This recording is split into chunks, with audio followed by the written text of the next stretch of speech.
Em uma mansão isolada, um menino surdo de nascimento vive sob o controle rígido de seu pai, um homem obcecado pela perfeição. A chegada de uma nova empregada desperta uma conexão silenciosa entre os dois, quebrando o ambiente de solidão que os rodeia.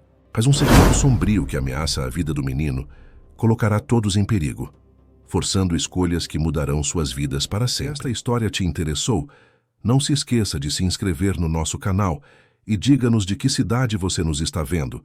Continuamos. Prometo que essa vai ser a melhor história que você vai escutar na sua vida. A mansão erguia-se imponente no coração do Jardim Europa, em São Paulo, como um monumento ao sucesso e à solidão. Suas paredes brancas refletiam o sol da tarde, enquanto os jardins perfeitamente aparados cercavam a propriedade com a precisão de quem não tolera um galho fora do lugar. Por trás dos portões de ferro forjado e das câmeras de segurança, vivia Rodrigo Tavares, um homem que havia conquistado o mundo dos negócios com a mesma determinação implacável com que enfrentava cada manhã. Dono de uma das maiores construtoras do país, Rodrigo transformara concreto e aço em uma fortuna capaz de comprar quase tudo. Quase. O que seu dinheiro não conseguira comprar era a voz de seu filho. Gabriel, 10 anos, surdo desde o nascimento, habitava aquela mansão como um fantasma silencioso, deslizando pelos corredores amplos sem fazer barulho, sem perturbar a ordem meticulosa que seu pai impunha sobre cada centímetro daquele lugar. Rodrigo jamais aceitara a condição do menino como algo definitivo. Durante anos arrastara Gabriel por consultórios médicos no Brasil e no exterior, de São Paulo a Boston, de Londres a Zurique, sempre em busca de um especialista que pudesse prometer o milagre que os anteriores não haviam entregue. Cada viagem terminava da mesma forma, com Rodrigo mais frustrado e Gabriel mais cansado, carregando nos ombros pequenos o peso de uma expectativa que nunca conseguiria alcançar. A rotina na mansão seguia um protocolo rígido, estabelecido pelo próprio Rodrigo e fiscalizado com mão de ferro pelo Sr. Benedito, o mordomo que servia a família há mais de 20 anos. Os funcionários, cerca de 15 ao todo, recebiam instruções claras desde o primeiro dia. Silêncio absoluto nos corredores, nenhuma conversa desnecessária, nenhuma interação com Gabriel que não fosse estritamente necessária. Rodrigo acreditava que, se o filho não podia ouvir o mundo não deveria fazer barulho ao redor dele. Era uma lógica distorcida, nascida da frustração e do desejo de controlar aquilo que, no fundo, ele sabia que jamais controlaria. O resultado era uma casa que parecia mais um museu do que um lar, onde cada objeto ocupava seu lugar exato e cada pessoa cumpria sua função em silêncio, como peças de um mecanismo frio e eficiente. Gabriel aprendera a ler o mundo de outras formas. Sentia as vibrações dos passos no piso de mármore, distinguindo quem se aproximava pela cadência e pelo peso. Observava os lábios das pessoas com atenção intensa, decifrando palavras mesmo quando não eram dirigidas a ele. Percebia mudanças no ar, na temperatura, na luz que entrava pelas janelas imensas da sala de estar. Seu universo era feito de detalhes que os outros ignoravam, de sinais que apenas ele conseguia interpretar. Mas nada disso preenchia o vazio que crescia dentro dele a cada dia. Era um vazio, feito de solidão, do tipo que não se cura com brinquedos caros ou quartos decorados por arquitetos renomados. Gabriel sentia falta de algo que nem sabia nomear, algo que via nos filmes que assistia sozinho na sala de cinema particular da casa, algo que existia entre as pessoas, mas que nunca chegava até ele. Rodrigo, por sua vez, mergulhara no trabalho como forma de escapar da realidade que não conseguia mudar. Passava os dias trancado no escritório, no térreo da mansão, gerenciando contratos milionários, aprovando projetos, expandindo seu império. À noite, jantava sozinho na sala de jantar, servido em silêncio, por funcionários que apareciam e desapareciam como sombras. Gabriel comia no quarto, acompanhado apenas pela televisão e pelos livros que se acumulavam na estante. Pai e filho habitavam a mesma casa, mas viviam em mundos separados, conectados apenas pelo sangue e pela dor muda que nenhum dos dois sabia expressar. Foi em uma tarde de março, quando o calor ainda insistia em São Paulo, apesar do outono que se aproximava, que Júlia Santos atravessou pela primeira vez os portões da mansão dos Tavares. Vinha de Ibitinga, uma cidade pequena no interior paulista, carregando na mala velha tudo o que possuía, e no peito a urgência de quem não tinha escolha. Sua mãe, Dona Carmen, sofria de uma condição no coração que exigia tratamento constante e remédios caros demais para o orçamento apertado da família. Júlia trabalhara como babá e auxiliar de limpeza desde os 16 anos, mas os salários do interior mal davam para o básico. Quando a oportunidade de trabalhar em São Paulo apareceu, através de uma prima distante que conhecia alguém que conhecia o senhor Benedito, Júlia não hesitou. O salário era 3 vezes maior do que qualquer coisa que conseguira antes, e a possibilidade de ajudar a mãe valia qualquer sacrifício. Ao entrar pela primeira vez na mansão, Júlia sentiu o impacto físico daquele lugar. A beleza era inegável, cada detalhe pensado para impressionar, desde o lustre de cristal que dominava o hall de entrada até as obras de arte que decoravam as paredes. Mas havia algo errado, algo que ela não conseguia definir de imediato. Levou alguns minutos para perceber. Era o silêncio. Não um silêncio natural, de paz ou tranquilidade, mas um silêncio imposto, pesado, quase opressor. Os funcionários que cruzavam pelos corredores evitavam olhar uns para os outros, cumprimentavam com acenos mínimos, desapareciam atrás, de portas fechadas. Era como se todos estivessem andando sobre gelo fino, temendo que um passo errado fizesse tudo desmoronar.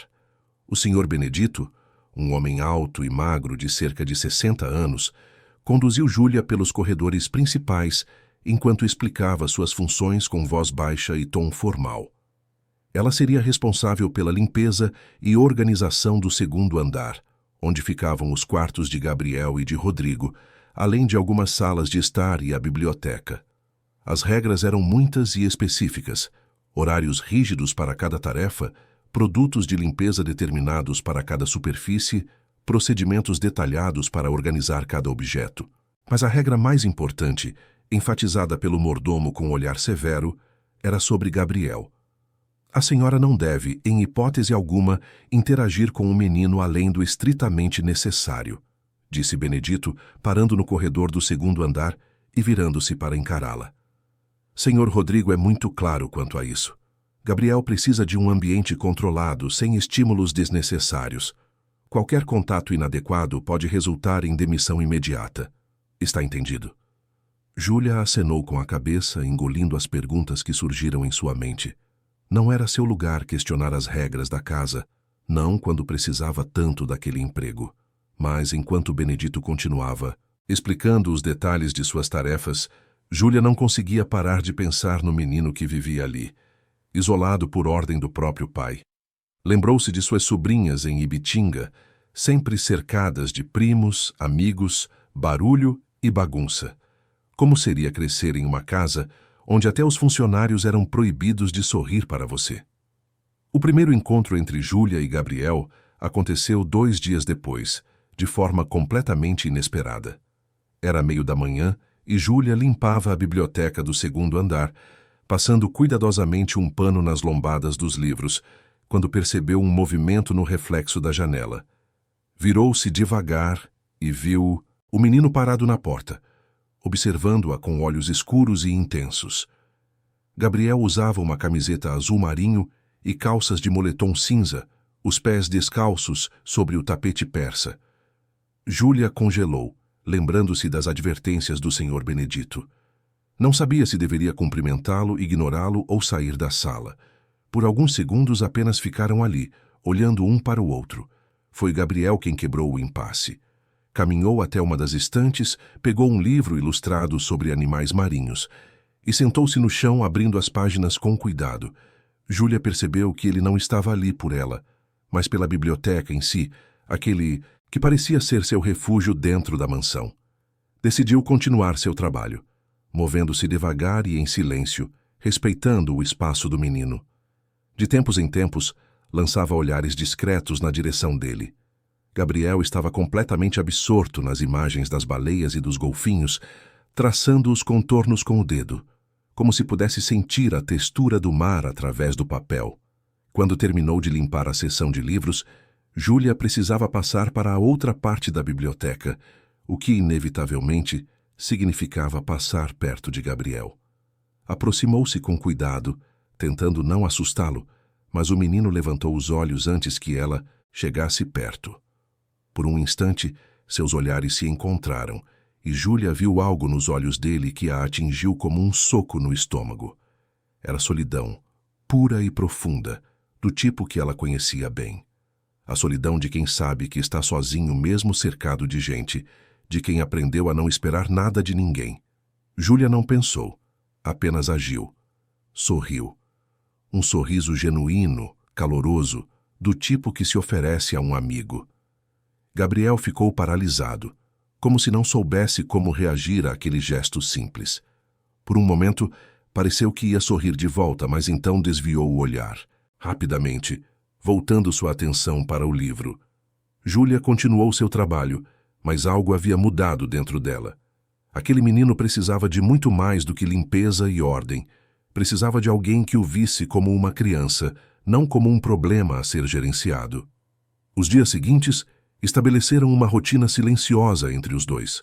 Gabriel começou a aparecer na biblioteca sempre que Júlia estava lá, trazendo seus livros e brinquedos, sentando-se no mesmo canto. Nunca tentava conversar, nunca pedia atenção, apenas existia no mesmo espaço que ela. Júlia respeitava aquela presença discreta, trabalhando em silêncio, mas aos poucos começou a fazer pequenos gestos. Deixava um copo de suco de laranja na mesinha ao lado dele, como se fosse parte de suas tarefas. Organizava os livros de Gabriel de forma que os que ele mais gostava ficassem mais acessíveis. Certa manhã, encontrou um pequeno carrinho de madeira caído sob uma poltrona, claramente esquecido ali.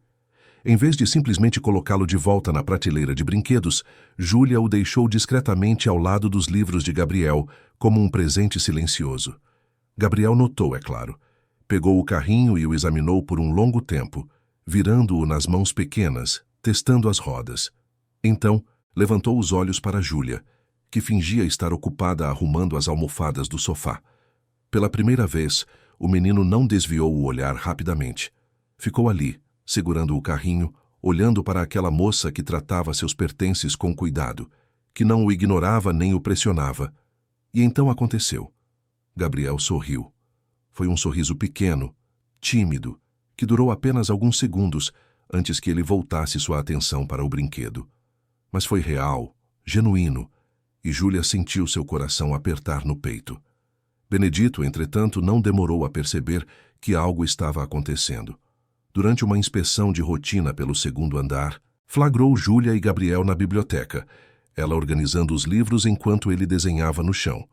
Não havia nada de errado tecnicamente, ambos estavam em silêncio, cada um fazendo sua atividade, mas o mordomo viu a proximidade, a forma como Gabriel parecia confortável com a presença dela.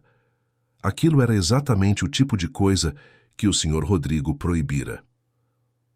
"Senhorita Santos, preciso falar com a senhora", disse Benedito, sua voz cortante quebrando o silêncio da biblioteca.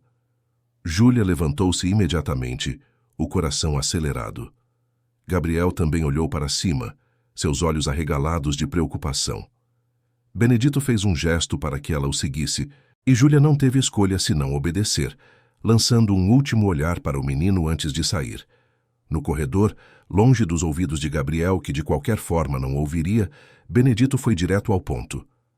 "Eu avisei sobre as regras da casa. O Sr. Rodrigo não quer que os funcionários criem vínculos com Gabriel. Isso só atrapalha o processo que ele está seguindo." "Que processo?" Júlia não conseguiu evitar a pergunta, mesmo sabendo que não deveria questionar. Benedito suspirou, sua expressão endurecendo ainda mais. "O menino está sob cuidados médicos rigorosos. Dr. Henrique acompanha seu caso há anos e tem um método específico. Qualquer interferência externa pode comprometer o tratamento. O Sr. Rodrigo paga muito bem para que sigamos suas orientações. Sugiro que a senhora se lembre disso se quiser manter este emprego." A ameaça era clara, e Júlia baixou os olhos, murmurando um pedido de desculpas que não sentia. Voltou para seus afazeres com o peso da advertência nas costas, mas não conseguia parar de pensar em Gabriel, naquele sorriso tímido, na forma como ele parecia menos sozinho quando ela estava por perto. Que tipo de tratamento médico exigia que uma criança fosse isolada de qualquer afeto? Que tipo de pai acreditava que amor era um obstáculo à cura? Naquela noite, deitada em seu pequeno quarto nos fundos da mansão, Júlia pegou o telefone e ligou para a mãe em Ibitinga. Dona Carmen atendeu na terceira chamada, a voz fraca, mas alegre ao ouvir a filha. Como está sendo aí, minha filha? Está se adaptando bem? Júlia olhou para o teto branco e impecável do quarto, para as paredes nuas, para a janela que dava para um muro alto. É diferente, mãe. Muito diferente. A casa é linda, mas é tão vazia ao mesmo tempo.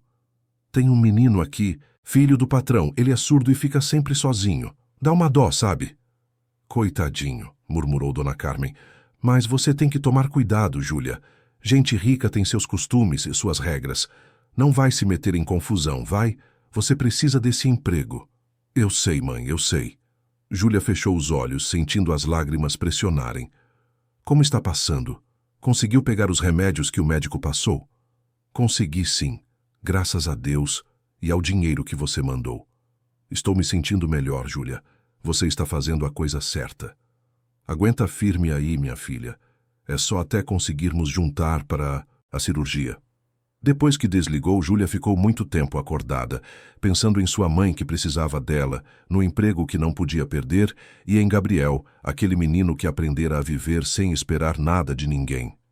Ela sabia que deveria seguir as regras, manter distância, focar apenas em fazer seu trabalho. Mas toda vez que fechava os olhos, via aquele sorriso tímido e sentia que algumas regras existiam apenas para serem questionadas. No dia seguinte, Rodrigo Tavares finalmente cruzou com Júlia pela primeira vez. Era tarde da manhã e ele subia as escadas carregando uma pasta de documentos quando a viu saindo da biblioteca. Rodrigo parou analisando-a com o mesmo olhar calculista que usava para avaliar funcionários em suas empresas. Júlia sentiu-se exposta, como se ele pudesse ler seus pensamentos, descobrir os pequenos gestos de carinho que vinha oferecendo a Gabriel. Você é nova aqui, disse ele, não como pergunta, mas como constatação. Sim, senhor. Júlia Santos, para o que o senhor precisar. Ela manteve a voz firme, apesar do nervosismo. Rodrigo assentiu brevemente. Benedito me falou sobre você. Disse que é dedicada, pontual. Mantenha assim e não teremos problemas.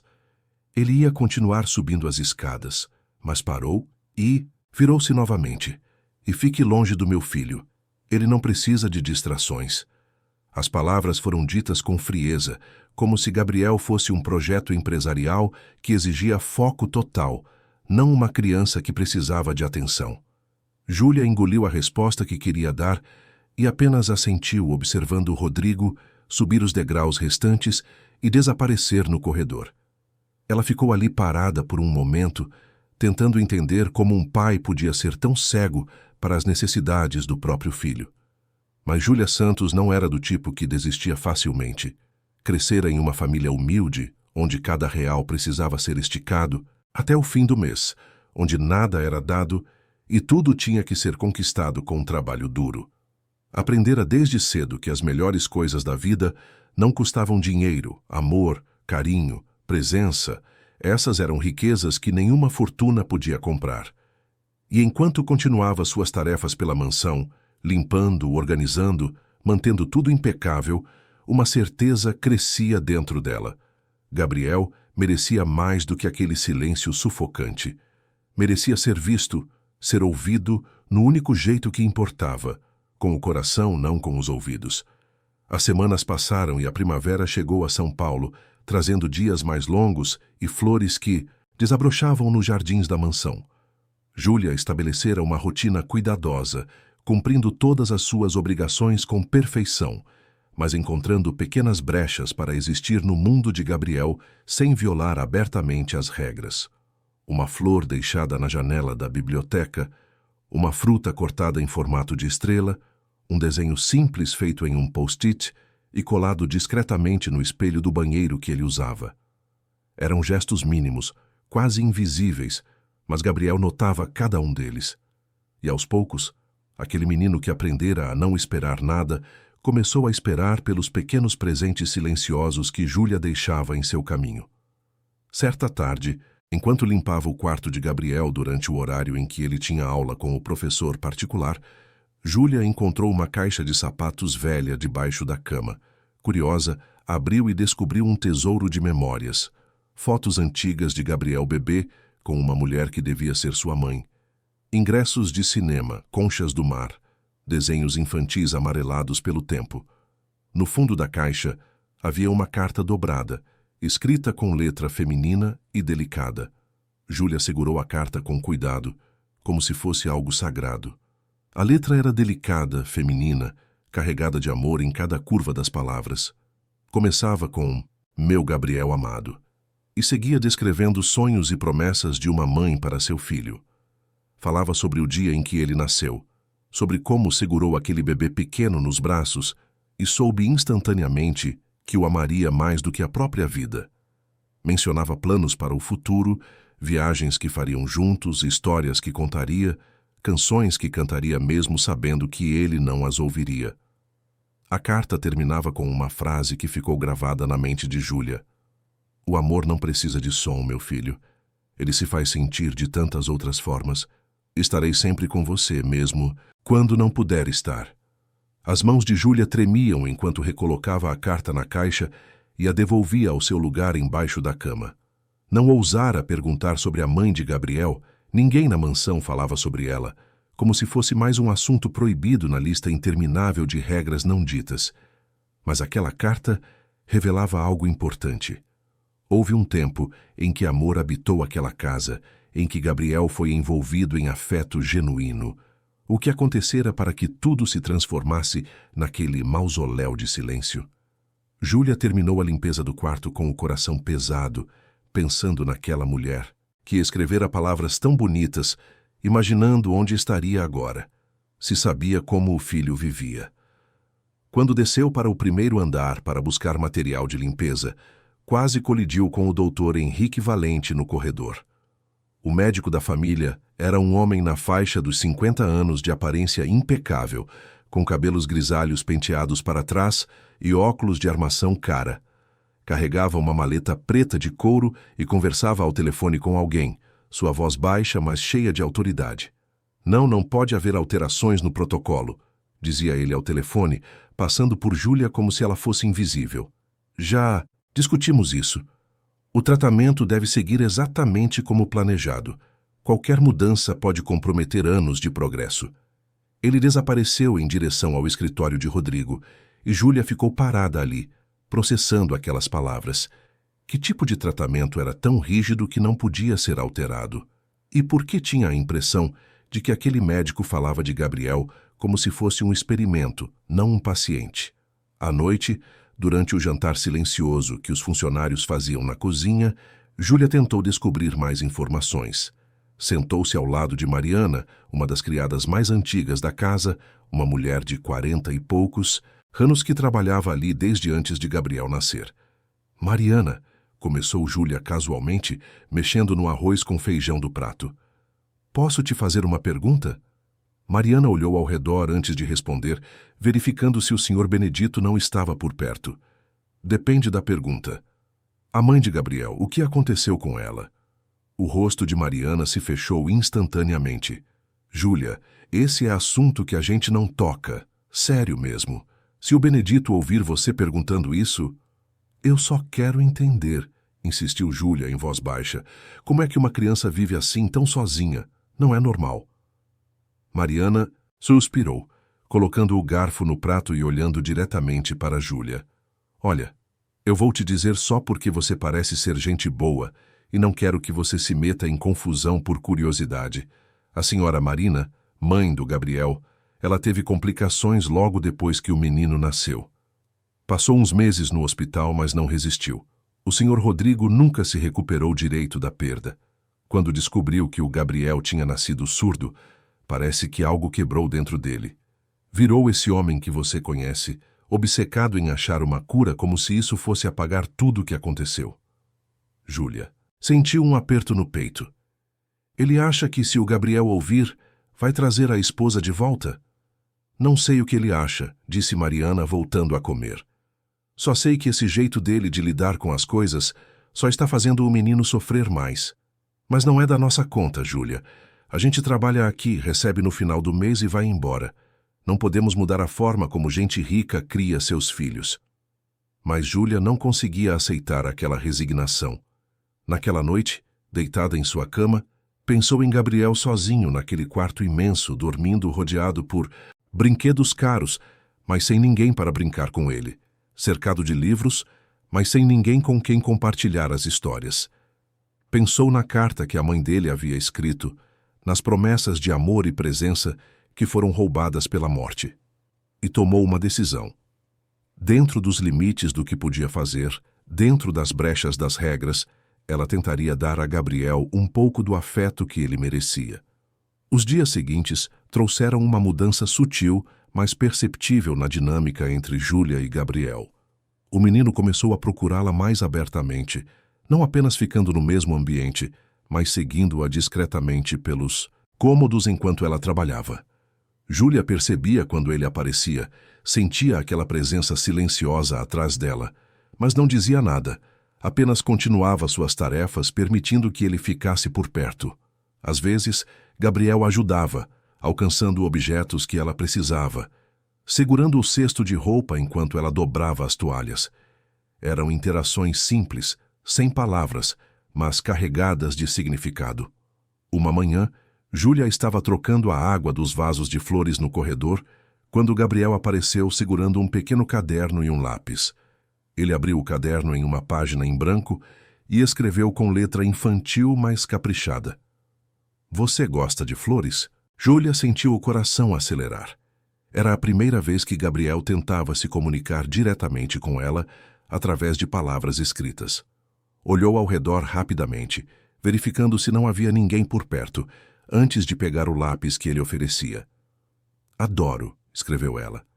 "Na minha cidade todo mundo tem jardim com flores." Gabriel leu e seus olhos brilharam. Escreveu de volta. "Como é sua cidade?" E assim começou uma conversa silenciosa entre os dois, através de palavras rabiscadas em um caderno. Júlia contou sobre Ibitinga, sobre as ruas tranquilas onde todo mundo se conhecia, sobre o rio que cortava a cidade, sobre os churrascos de domingo na casa da avó onde toda a família se reunia. Contou sobre sua mãe, sobre como era forte e corajosa apesar da doença. Gabriel ouvia, ou melhor, lia tudo com atenção intensa, fazendo perguntas, querendo saber mais sobre aquele mundo tão diferente do dele. "Você tem amigos aí?" escreveu ele em determinado momento. Júlia hesitou antes de responder. "Tenho. E você? Tem amigos aqui?" Gabriel balançou a cabeça negativamente e Júlia viu a tristeza deslizar por seu rosto. Ele escreveu devagar, como se cada palavra pesasse. "Papai acha que amigos vão atrapalhar meu tratamento." "Que tratamento é esse?" Júlia não conseguiu evitar a pergunta. Gabriel deu de ombros. "O Dr. Henrique diz que um dia eu vou ouvir, mas eu não sei se quero mais." A revelação chocou Júlia. Ela pegou o lápis rapidamente. "Por que não? Porque daí todo mundo vai esperar que eu seja normal. E se eu não conseguir ser?" As palavras escritas com letra infantil carregavam um peso imenso. Júlia sentiu vontade de abraçar aquele menino, de dizer que ele já era perfeito do jeito que era, que não precisava mudar para ser amado. Mas sabia que não podia fazer. Isso não ali, não com as regras da casa e o risco de perder o emprego. Então fez o que podia. Escreveu com toda a sinceridade que sentia. "Você já é normal, Gabriel. Ser surdo não te faz menos que ninguém, só te faz diferente. E diferente é bom." Gabriel olhou para aquelas palavras por um longo tempo, passando o dedo sobre elas como se pudesse absorver seu significado pela pele. Então, pela segunda vez desde que Júlia o conhecera, ele sorriu. Mas dessa vez foi um sorriso maior, mais genuíno, o tipo de sorriso que uma criança deveria dar, todos os dias. Júlia guardou aquela imagem no coração, sabendo que acontecesse o que acontecesse, valera a pena arriscar apenas para ver aquele sorriso. Foi pouco depois desse dia que Júlia começou a notar mudanças preocupantes em Gabriel. O menino, que já era naturalmente quieto, ficou ainda mais retraído. Parecia cansado o tempo todo, com olheiras escuras sob os olhos. Júlia notou que ele passava muito tempo esfregando a lateral da cabeça, especialmente perto da orelha direita, e às vezes fazia caretas de desconforto quando pensava que ninguém estava olhando.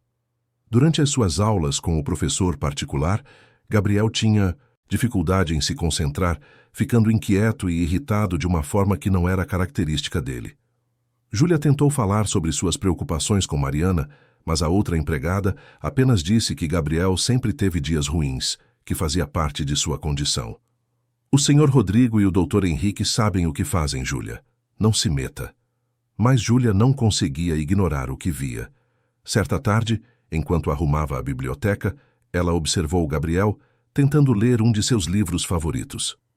O menino ficava virando as páginas rapidamente, sem realmente olhar para elas, segurando a cabeça com uma das mãos. Júlia aproximou-se devagar e tocou suavemente seu ombro. Gabriel virou-se assustado, e ela viu lágrimas nos cantos de seus olhos. Sem pensar nas consequências, Júlia ajoelhou-se na frente dele e pegou o caderno que sempre carregava agora. "O que está doendo?" escreveu ela. Gabriel hesitou, seu rosto contorcido entre o desejo de contar e o medo de confessar. Finalmente pegou o lápis com mãos trêmulas. "Minha cabeça dói. Muito. Há dias. Você contou para seu pai? Ele vai chamar o Dr. Henrique, e eu não quero ver o Dr. Henrique." A forma como Gabriel escreveu aquele nome, com letras apressadas e tensas, revelava um medo profundo. Júlia sentiu um arrepio subir pela espinha. "Por que não?" Gabriel não respondeu, apenas desviou o olhar e fechou o caderno. Júlia não insistiu, mas aquela reação ficou gravada em sua mente. Que tipo de médico causava medo em vez de conforto a um paciente? Ela sabia que precisava fazer algo, mas não sabia o quê. Se falasse com Rodrigo, provavelmente seria demitida por ter interagido com Gabriel contra as ordens. Se ficasse quieta, o menino continuaria sofrendo. Naquela noite, Júlia não conseguiu dormir. Ficou deitada olhando para o teto, pensando em Gabriel, nas palavras que ele escrevera, no medo que transparecia em seus olhos. Lembrou-se de seu irmão mais novo, Davi, que tinha morrido aos 7 anos de uma infecção que começara como uma simples dor de ouvido. Os pais haviam demorado a procurar ajuda adequada, achando que passaria sozinho, e quando finalmente levaram o menino ao hospital, já era tarde. A dor de ter perdido o irmão ainda era viva em Júlia, mesmo depois de 15 anos. Ela não iria ficar parada se existia a chance de Gabriel estar passando por algo similar. Na manhã seguinte, Júlia tomou uma decisão.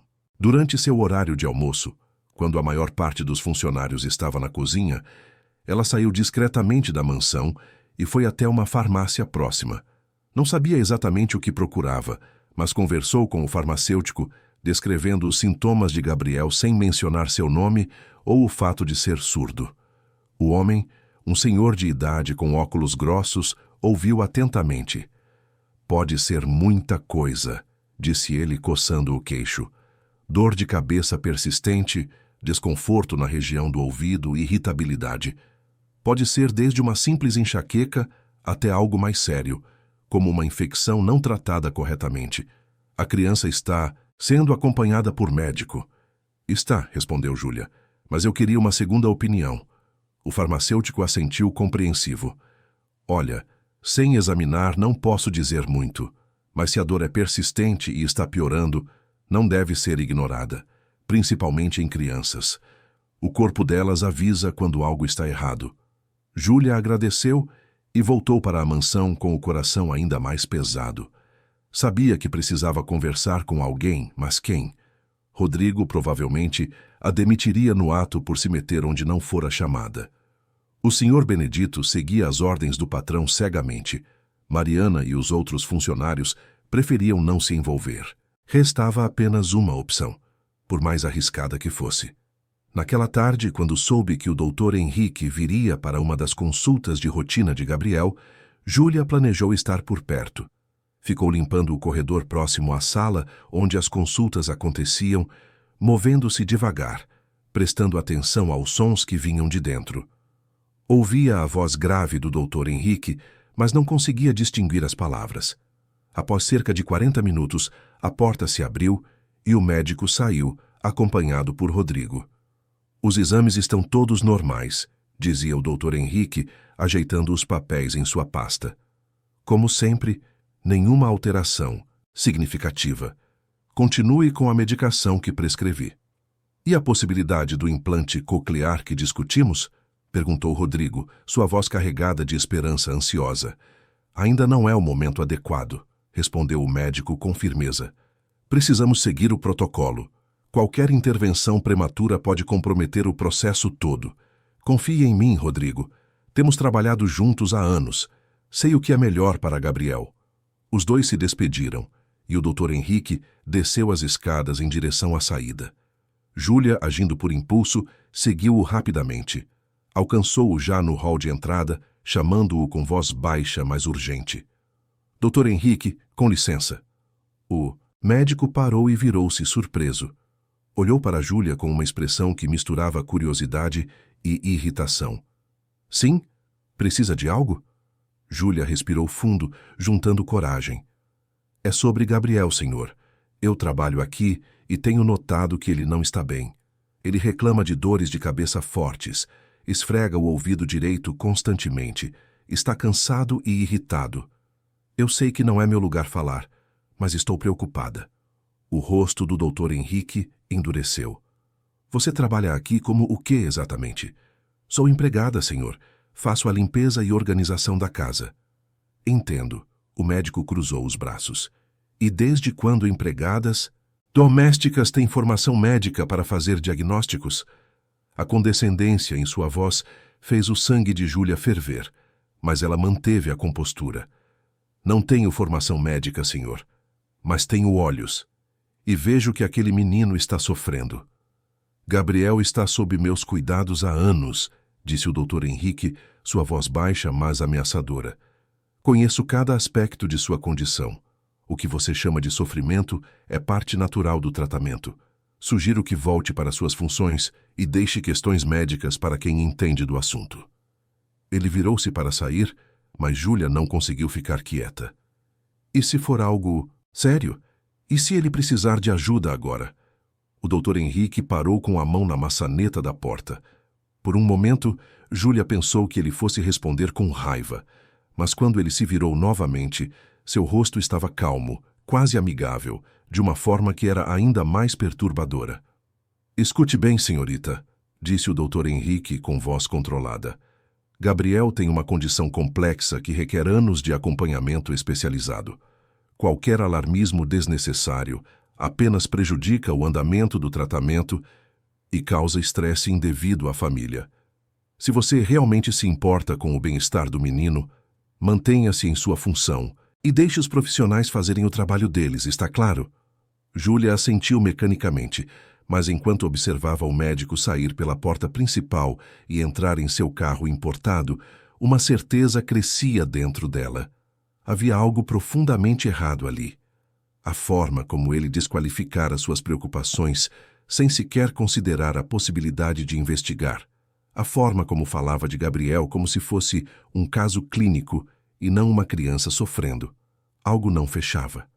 Naquela noite, Júlia não conseguiu tirar o assunto da cabeça. Depois que todos os funcionários foram dormir e a mansão mergulhou no silêncio noturno, ela permaneceu acordada em seu quarto pensando. Lembrou-se do irmão Davi, de como os adultos ignoraram os sinais até ser tarde demais. Lembrou-se da carta da mãe de Gabriel, das promessas de protegê-lo, e tomou uma decisão que mudaria tudo. Nas primeiras horas da madrugada, Júlia saiu discretamente de seu quarto e subiu para o segundo andar. Sabia que era uma violação grave das regras, que se fosse pega poderia ser demitida ou coisa pior, mas alguma coisa maior do que o medo a impulsionava. Precisava ver Gabriel, precisava ter certeza de que ele estava bem.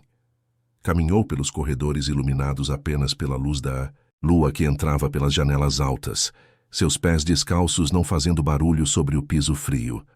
A porta do quarto de Gabriel estava entreaberta, como sempre ficava por ordem de Rodrigo, para que pudessem verificar o menino durante a noite sem acordá-lo. Júlia empurrou-a suavemente e entrou, seu coração batendo acelerado. Gabriel dormia em sua cama imensa, pequeno demais para aquele móvel gigante, coberto por lençóis de algodão egípcio. A luz da lua desenhava padrões prateados em seu rosto, e Júlia pôde ver claramente as olheiras profundas sob seus olhos, a testa franzida mesmo no sono, como se até nos sonhos não encontrasse descanso. Júlia aproximou-se devagar, observando a respiração irregular do menino. Foi então que notou algo que a fez congelar. Gabriel mexia a cabeça de um lado para o outro, inquieto, e sua mão direita subia repetidamente até a orelha, esfregando-a mesmo dormindo. O gesto era compulsivo, automático, como se o corpo tentasse aliviar algo que a mente não conseguia processar conscientemente. Júlia ajoelhou-se ao lado da cama, chegando mais perto, e foi quando viu. No canal auditivo direito de Gabriel, parcialmente visível pela posição em que ele dormia, havia algo. No início, Júlia pensou ser apenas uma sombra, um efeito da luz fraca. Mas quanto mais olhava, mais tinha certeza. Havia uma massa escura ali dentro, algo que não deveria estar. Não era grande o suficiente para ser visível à distância, mas de perto, com a luz da lua incidindo naquele ângulo específico, era impossível não ver. O coração de Júlia disparou. Aquilo explicava tudo: a dor, a irritação, o desconforto constante. Gabriel tinha algo em seu ouvido, uma infecção, um bloqueio, alguma coisa que estava causando sofrimento e que o Dr. Henrique ou não vira ou escolhera ignorar. Júlia saiu do quarto tão silenciosamente quanto entrara, mas sua mente fervilhava. Precisava fazer algo, mas o quê? Se contasse a Rodrigo, ele chamaria o Dr. Henrique e o médico simplesmente descartaria suas observações novamente, talvez até a acusasse de estar inventando coisas. Se ficasse quieta, Gabriel continuaria sofrendo. E o que quer que estivesse em seu ouvido poderia piorar. Pensou em ligar para sua mãe, pedir conselho, mas Dona Carmen, por mais sábia que fosse, não teria resposta para uma situação tão complexa. De volta ao seu quarto, Júlia pegou o celular e começou a pesquisar. Passou horas lendo sobre infecções de ouvido, bloqueios do canal auditivo, complicações em crianças surdas. Quanto mais lia, mais sua preocupação crescia. Infecções não tratadas podiam levar a complicações sérias, inclusive se espalhando para outras áreas. Bloqueios podiam causar danos permanentes se não removidos adequadamente. E o pior, em crianças surdas, esses problemas eram frequentemente negligenciados porque os sintomas tradicionais, como perda auditiva ou zumbido, não se aplicavam. Quando o sol começou a nascer, pintando o céu de São Paulo em tons de laranja e rosa, Júlia tomou uma decisão. Não podia esperar por autorizações. Não podia confiar no sistema que claramente estava falhando com Gabriel. Teria que agir sozinha, mesmo sabendo dos riscos. Lembrou-se de sua avó, Dona Benedita, que fora parteira e curandeira no vilarejo onde nascera, conhecida por tratar todo tipo de problema com remédios caseiros e técnicas tradicionais.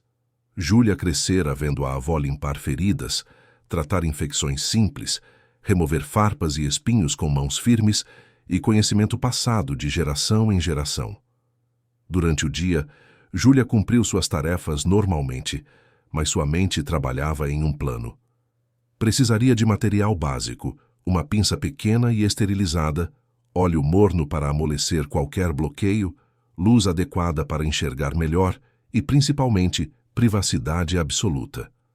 Sabia que o que planejava fazer era arriscado, que poderia dar errado de 1000 formas diferentes, mas a alternativa era deixar Gabriel continuar sofrendo, enquanto um médico negligente fingia que estava tudo bem.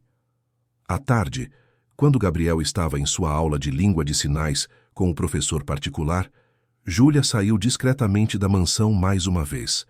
Foi até uma farmácia diferente, em um bairro mais distante, onde ninguém a conheceria. Comprou álcool, algodão, uma pinça pequena de metal e perguntou ao farmacêutico sobre técnicas de limpeza de ouvidos. O homem, achando que ela estava perguntando sobre si mesma, deu orientações básicas sobre segurança e o que evitar. Júlia absorveu cada palavra, memorizando cada detalhe. Voltou para a mansão com os materiais escondidos em sua bolsa, o coração pesado com a magnitude do que planejava fazer. Passou o resto do dia observando Gabriel sempre que possível. O menino estava visivelmente pior, mal tocando na comida durante o jantar, as mãos tremendo ligeiramente. Júlia viu Rodrigo olhar para o filho com preocupação durante alguns segundos antes de voltar sua atenção para os documentos que lia na mesa. O homem via, mas não via realmente. Olhava, mas não enxergava. Era como se uma parede invisível o separasse. Do filho, uma parede construída de medo, culpa e a ilusão de controle. À noite, Júlia esperou até ter certeza de que todos estavam dormindo. Verificou os horários das rondas de segurança, memorizou os padrões de movimento na casa. Por volta das 2 da manhã, quando a mansão estava em seu silêncio mais profundo, ela reuniu seus materiais e subiu novamente para o quarto de Gabriel. O menino dormia agitado, seu rosto contorcido em uma expressão de desconforto mesmo inconsciente. Júlia colocou tudo o que trouxera sobre a mesa de cabeceira, esterilizando a pinça com álcool, preparando algodão e iluminação do abajur posicionado estrategicamente. Aproximou-se da cama e tocou suavemente o ombro de Gabriel. O menino acordou assustado, seus olhos arregalados no escuro. Quando viu que era Júlia, relaxou um pouco, mas a confusão era evidente em seu rosto. Júlia pegou o caderno que sempre carregava agora e escreveu rapidamente, suas mãos tremendo um pouco. Eu sei que você está com dor. Vi algo em seu ouvido. Posso tentar ajudar, mas você precisa confiar em mim e ficar muito quieto. Você confia? Gabriel leu as palavras à luz fraca do abajur. Por um longo momento, apenas olhou para Júlia, seus olhos, escuros e profundos, parecendo ver através dela, avaliando, decidindo. Então, lentamente, assentiu. A confiança daquele gesto simples quase partiu o coração de Júlia. Aquele menino, que tinha todos os motivos para não confiar em ninguém, estava colocando sua fé nela. Júlia posicionou Gabriel de forma que a luz do abajur iluminasse seu ouvido direito. Com mãos que tentava manter firmes, apesar do nervosismo, ela olhou dentro do canal auditivo. Agora, com luz direta e adequada, pôde ver claramente. Havia uma massa escura ali, parecendo composta de cera ressecada, misturada com algo mais, talvez resquícios de uma infecção antiga nunca completamente tratada.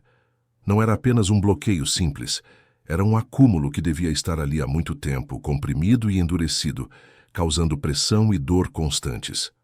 Isso vai incomodar um pouco, escreveu Júlia, mas vou ter muito cuidado. Se doer demais, me avise, tudo bem? Gabriel assentiu novamente, fechando os olhos com força, preparando-se. Júlia aplicou algumas gotas de óleo morno no ouvido dele, esperando amolecer o bloqueio. Depois, com a pinça esterilizada e movimentos extremamente cuidadosos, começou a trabalhar. Era um processo lento e delicado, removendo pequenos pedaços de cada vez, limpando a pinça entre cada movimento. Gabriel tensionava o corpo de vez em quando, mas mantinha-se admiravelmente quieto, confiando nela completamente. Júlia trabalhou por quase 20 minutos, suando frio, cada movimento calculado com precisão milimétrica. A cada pedaço removido, colocava em um lenço de papel ao lado, formando uma pequena pilha de material escurecido. Estava quase terminando, conseguindo ver o fundo do canal auditivo finalmente limpo, quando ouviu passos no corredor. Seu coração parou. Os passos se aproximavam, firmes e determinados. Era tarde demais para esconder tudo, para fingir que estava fazendo outra coisa. A porta se abriu bruscamente e a luz do corredor invadiu o quarto. O senhor, Benedito, estava ali, sua expressão passando de surpresa a horror em questão de segundos. Atrás dele, atraído pelo barulho, apareceu Rodrigo Tavares vestindo roupão, os cabelos despenteados, os olhos ainda sonolentos, mas rapidamente ficando alertas ao ver a cena diante dele. O que está acontecendo aqui? A voz de Rodrigo saiu como um trovão no silêncio da noite.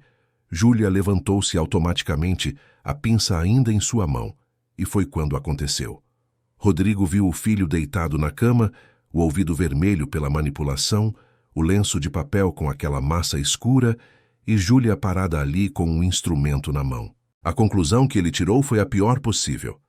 "O que você fez com meu filho?" Rodrigo avançou para dentro do quarto, sua voz subindo de volume. "Benedito, chame a polícia. Essa mulher estava machucando Gabriel." "Não!"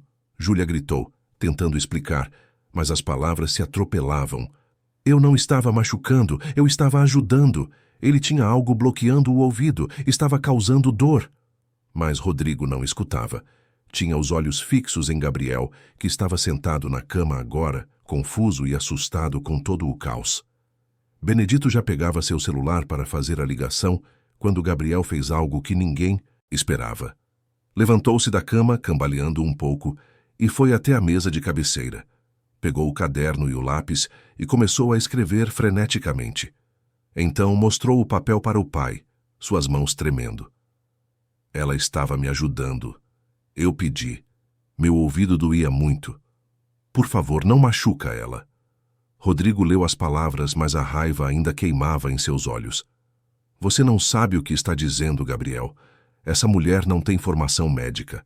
Ela poderia ter causado um dano irreversível." "Já liguei para a polícia", anunciou Benedito, guardando o celular. "E para o Dr. Henrique também. Ele está a caminho." Júlia sentiu as pernas fraquejarem. Tudo tinha dado errado. Tentara ajudar e agora seria tratada como criminosa. Olhou para Gabriel, viu as lágrimas escorrendo pelo rosto dele e quis mais do que tudo poder dizer que ficaria tudo bem. Mas não sabia se ficaria. Os minutos seguintes foram um borrão de movimento e confusão.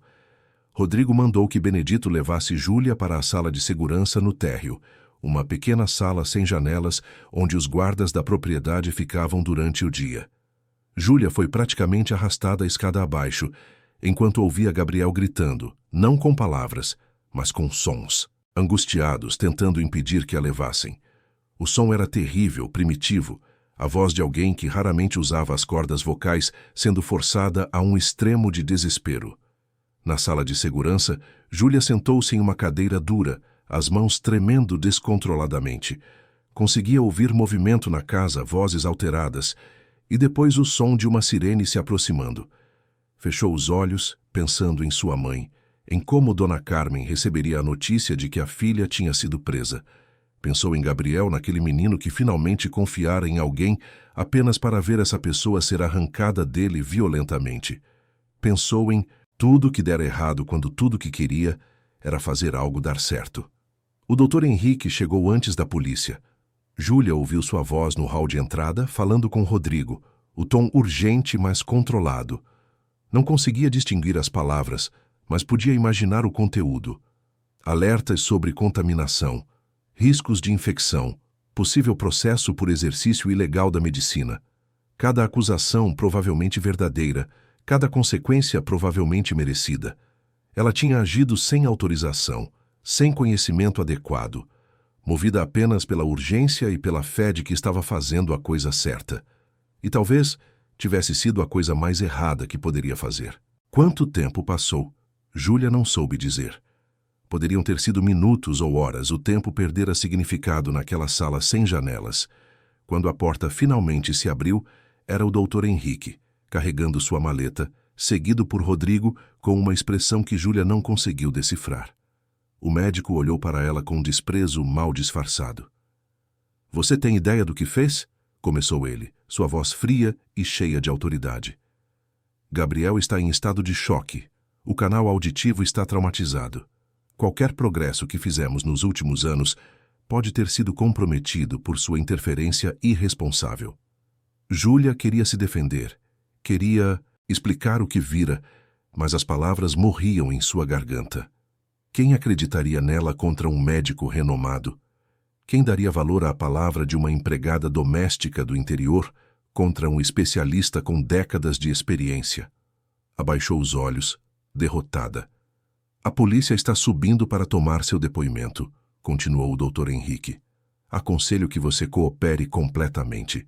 Isso pode influenciar nas acusações que serão feitas contra você.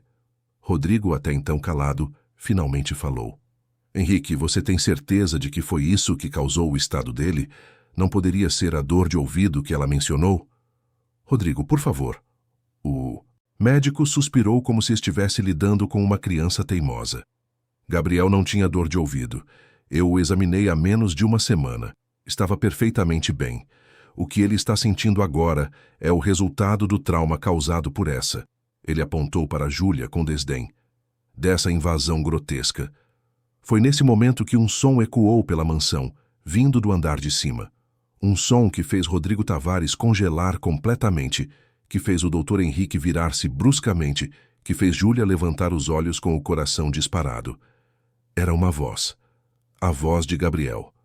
Não um grito inarticulado, não um som de desespero, mas uma palavra, clara, reconhecível, impossível. Papai.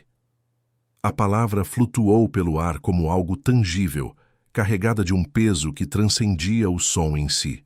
Rodrigo saiu da sala correndo, subindo as escadas 2 degraus de cada vez. O Dr. Henrique o seguiu, deixando Júlia sozinha mais uma vez. Ela podia ouvir o tumulto acima, passos apressados, vozes alteradas, e então silêncio. Um silêncio tão profundo que parecia sugar todo o ar da casa. Júlia não sabia quanto tempo ficou ali sentada, processando o que acabara de ouvir. Gabriel falara. Pela primeira vez em sua vida, aquele menino surdo de nascimento havia produzido uma palavra compreensível. Era impossível, era miraculoso, era aterrorizante na sua improbabilidade.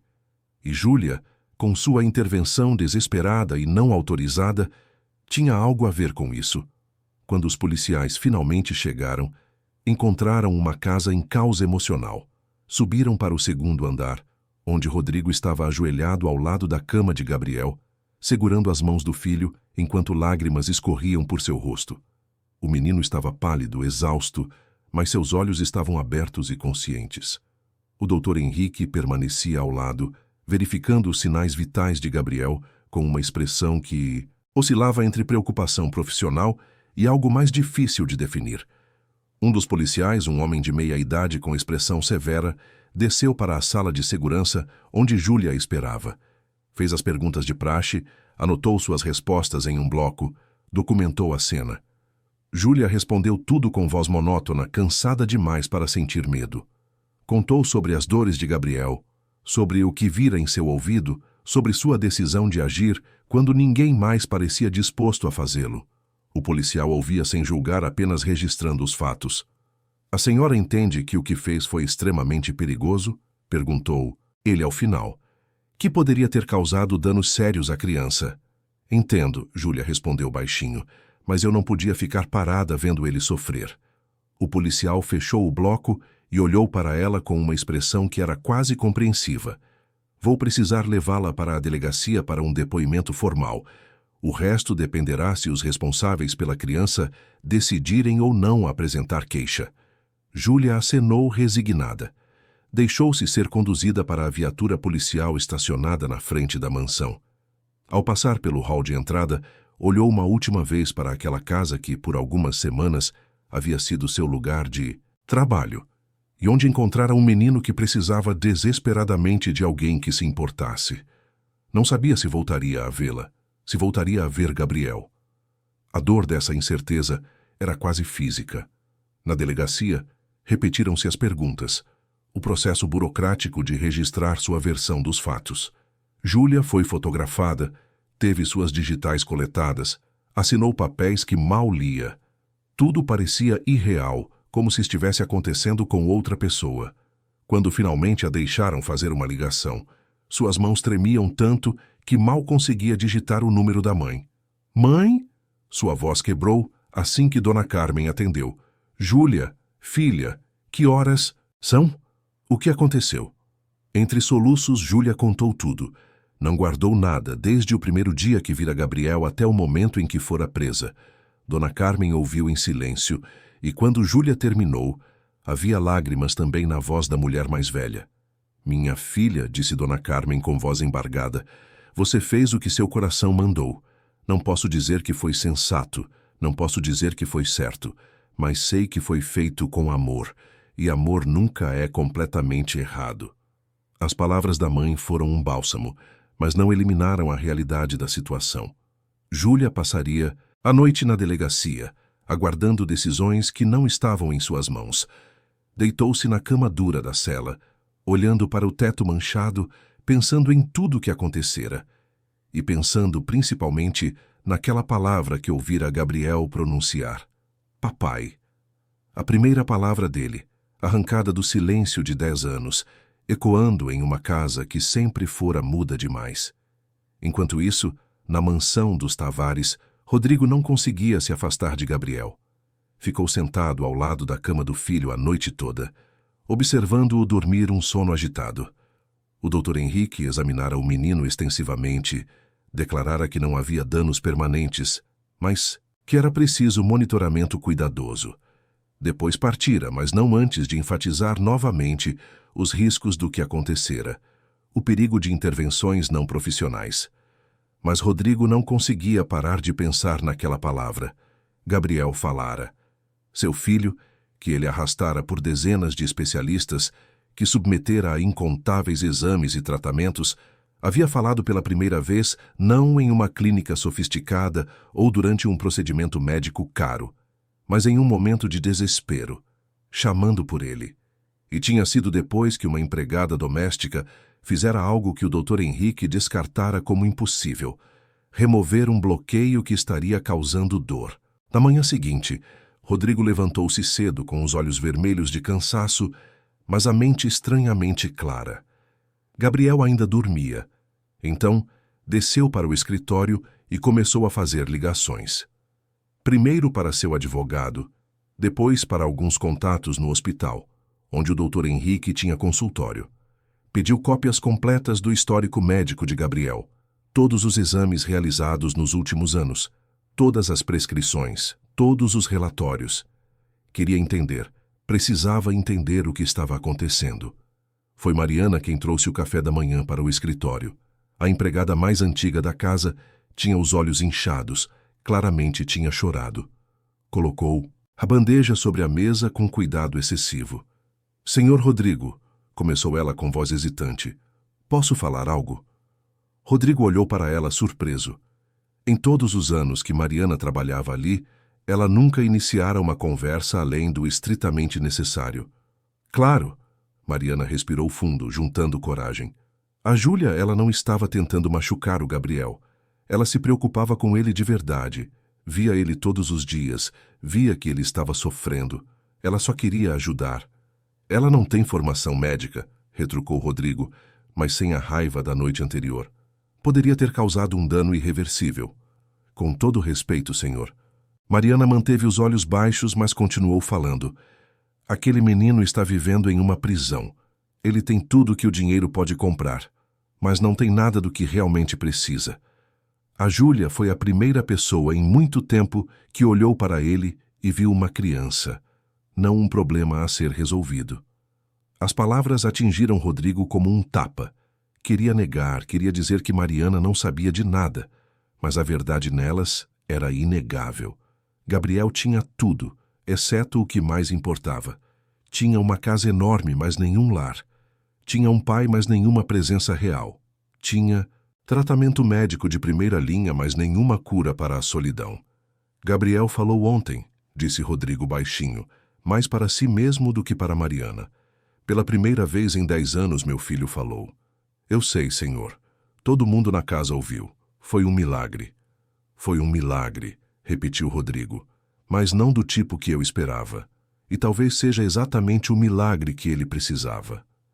Depois que Mariana saiu, Rodrigo ficou um longo tempo sentado em sua poltrona de couro, olhando para as fotos em seu escritório.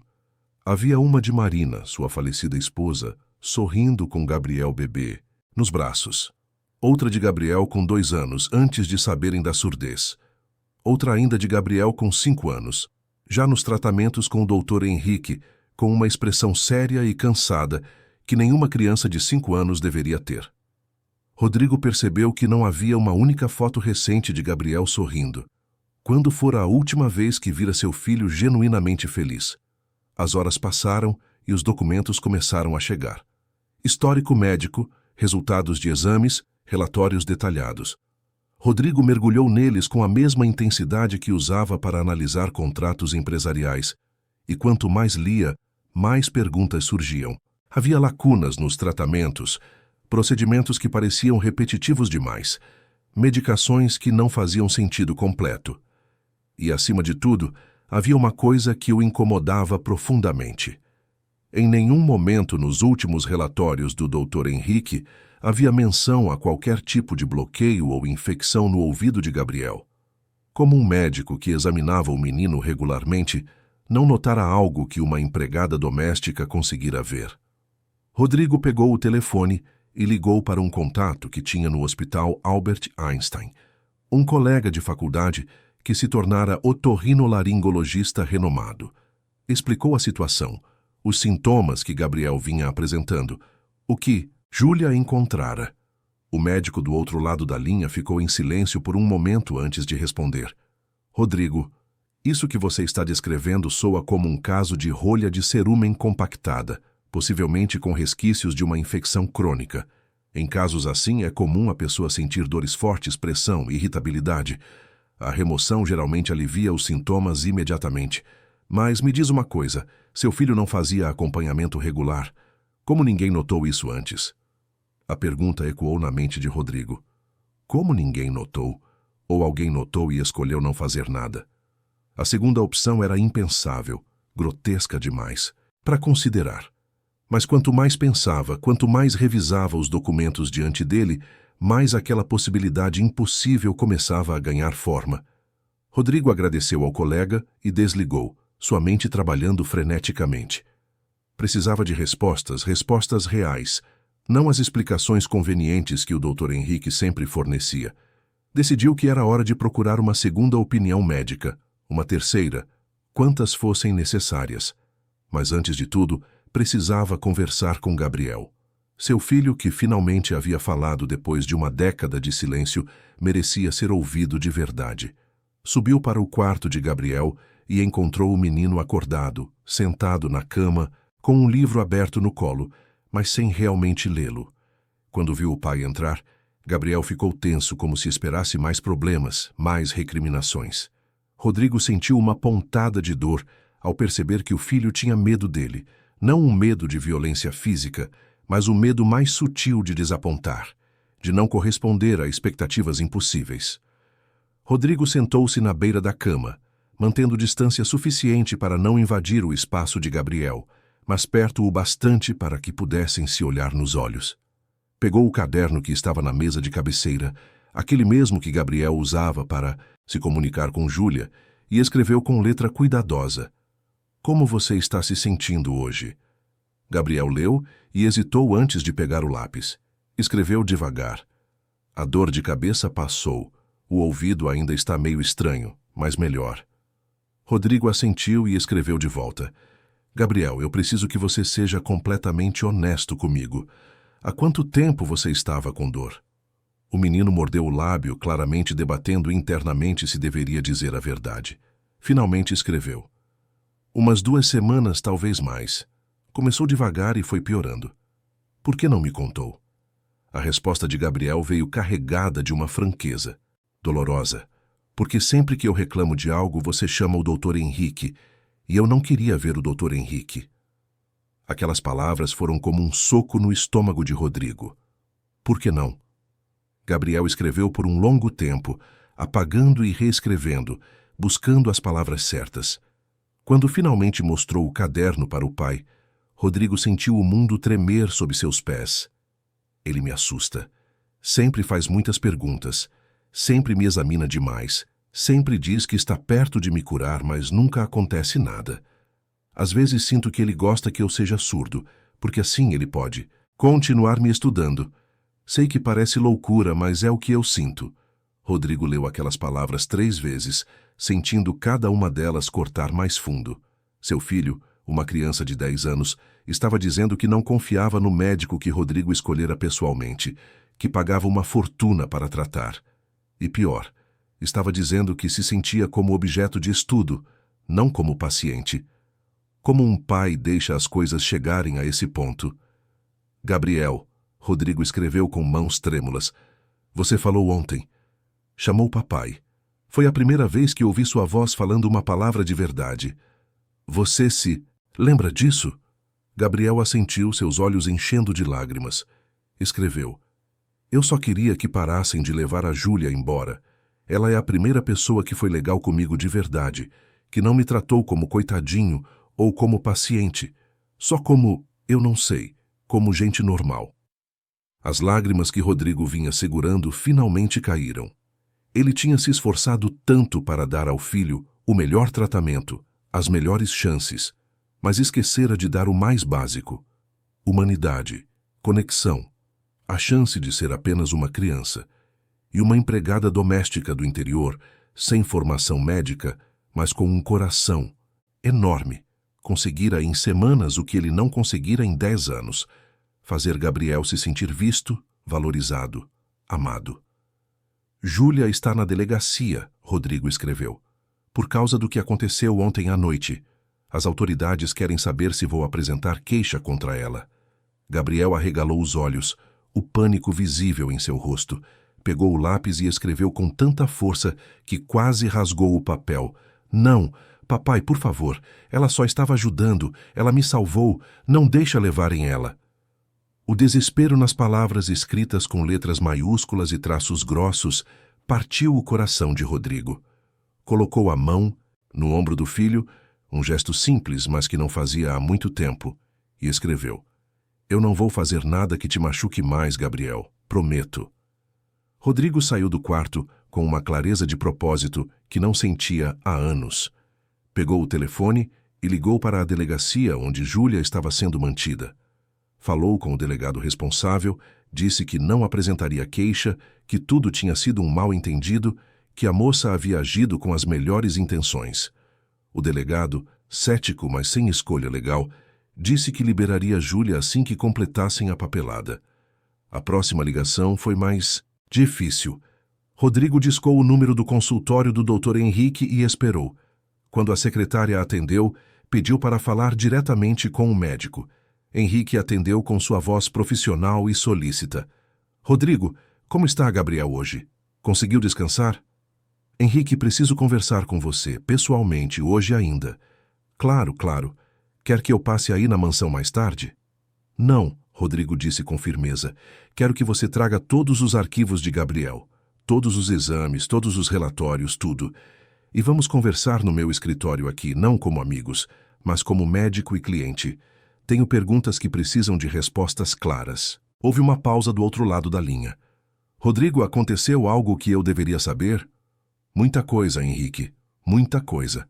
Rodrigo desligou sem esperar resposta. Enquanto aguardava a chegada do médico, Rodrigo fez mais uma ligação. Para o Hospital Albert Einstein, marcando uma consulta urgente para Gabriel com uma equipe completa de especialistas que não tinham qualquer conexão com o Dr. Henrique. Queria uma avaliação imparcial, completa, sem os filtros e interpretações de alguém que talvez tivesse conflitos de interesse que Rodrigo só agora começava a suspeitar. Naquele momento, na delegacia, Júlia estava sendo informada de que seria liberada. O delegado explicou que o responsável pela criança decidira não apresentar queixa, que ela era livre para ir. Júlia saiu da cela atordoada, mal acreditando no que ouvia. Pegou seus pertences, assinou os papéis necessários e saiu para a luz do dia que a cegou por um momento. Não tinha dinheiro para a passagem de volta para Ibitinga, não tinha emprego mais, não sabia o que fazer agora. Sentou-se na escadaria da delegacia, o sol de São Paulo batendo em seu rosto, e permitiu-se chorar. Chorou de alívio, de exaustão, de tristeza por tudo que acontecera e por ter que deixar Gabriel para trás. Foi assim que Mariana a encontrou, 1 hora depois. A empregada mais velha chegara em um táxi, enviada por Rodrigo com uma mensagem específica. Trazer Júlia de volta para a mansão. Júlia olhou para Mariana sem entender, mas a outra mulher apenas sorriu gentilmente e disse: Venha, querida, tem alguém que precisa te ver. A volta para a mansão foi silenciosa.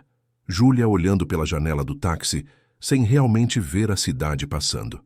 Quando chegaram, Mariana a levou não para os fundos da casa onde ficavam os quartos dos funcionários, mas para a entrada principal. Lá, na porta, estava Rodrigo Tavares, e ao lado dele Gabriel. O menino, ao ver Júlia, soltou a mão do pai e correu até ela. Júlia ajoelhou-se instintivamente e Gabriel se jogou em seus braços, abraçando-a com força, com desespero, como se temesse que ela desaparecesse se a soltasse. Júlia o abraçou de volta, suas lágrimas molhando o cabelo dele, sentindo o pequeno corpo tremer contra o seu. Quando finalmente se separaram, Gabriel pegou o caderno que carregava e escreveu algo, mostrando para Júlia com olhos ainda úmidos: "Obrigado por me salvar." Júlia olhou para aquelas palavras, para o menino que as escrevera, e para o pai que observava a cena com uma expressão de emoção profunda. Não sabia o que aconteceria agora, não sabia se ainda teria emprego ou se seria mandada embora de qualquer forma. Mas naquele momento, sentindo Gabriel segurando sua mão, vendo no rosto de Rodrigo algo que parecia remorso e determinação misturados, Júlia permitiu-se ter esperança. Talvez, apenas talvez, algo bom pudesse sair de toda aquela loucura. Talvez o silêncio que dominara aquela casa por tanto tempo finalmente estivesse prestes a ser quebrado de verdade. O Dr. Henrique Valente chegou à mansão 2 horas depois, carregando uma pasta volumosa com os documentos solicitados. Sua expressão era cuidadosamente neutra, mas Rodrigo, que passara décadas lendo pessoas em salas de reuniões empresariais, percebia a tensão sob a fachada profissional.